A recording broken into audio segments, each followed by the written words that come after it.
യൂട്യൂബിൽ garden make over എന്ന് പറഞ്ഞ് ഞാൻ തുടങ്ങിയപ്പോൾ സ്റ്റാർട്ടിങ്ങിൽ ഇട്ടതാണ് ഈ സൈഡിലെ മേക്ക് ഓവർ. പക്ഷെ എൻ്റെ ഇന്നത്തെ ഉദ്ദേശം കുറച്ച് വേറെ. അതെ, നിങ്ങളിപ്പോൾ കണ്ടല്ലോ എൻ്റെ കയ്യിൽ അടിയിനിരിക്കുന്നത്. ഇതിൻ്റെ ഒരു റീപോർട്ടിങ് പ്രൂണിങ് ആട്ടോ ഞാൻ ഇന്ന് ഉദ്ദേശിക്കുന്നത്. വർഷങ്ങളായി എൻ്റെ കയ്യിലുള്ള കുറച്ച് അടീനിയം പ്ലാന്റ്സ് എനിക്കുണ്ട് കേട്ടോ. അതിൽ ഒന്നും ഞാൻ ഇതുവരെ റീപോർട്ട് ചെയ്തിട്ടില്ല, കട്ട് ചെയ്ത് കൊടുക്കാറില്ല. അതിൻ്റെ കോലം നിങ്ങൾക്ക് ആ ചെടിയിൽ കാണാനുണ്ടല്ലോ അല്ലേ, അതിൽ ഒരു പരീക്ഷണം നടത്തി നോക്കാം. എനിക്ക് ഭയങ്കര പേടിയുള്ള പരിപാടിയായിരുന്നു കേട്ടോ, അതുകൊണ്ട് ഞാൻ ഇതുവരെ ചെയ്യാത്തത്.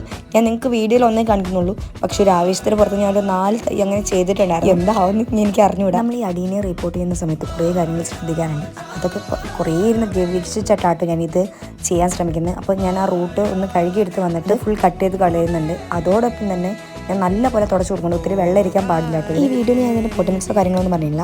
ഇതിൽ സക്സസ് ആവുകയാണെങ്കിൽ ഞാൻ കുറച്ച് അടീനിയം പ്ലാന്റ്സ് വാങ്ങണമെന്ന് എനിക്ക് ആഗ്രഹമുണ്ട്. അത് വാങ്ങുമ്പോൾ ഈ പോട്ടിങ് മിക്സ് ഞാൻ പറയാം കേട്ടോ. അതേപോലെ അടീനിയത്തിന് ഒത്തിരി വെയിൽ വേണം. പക്ഷേ നമ്മളിങ്ങനെ പ്രൂൺ ചെയ്ത് വെക്കുന്ന സമയത്ത് നമ്മളൊരു ഷെയ്ഡ് വെക്കണമായിരിക്കും കേട്ടോ. എന്തുകൊണ്ടും നല്ലത്.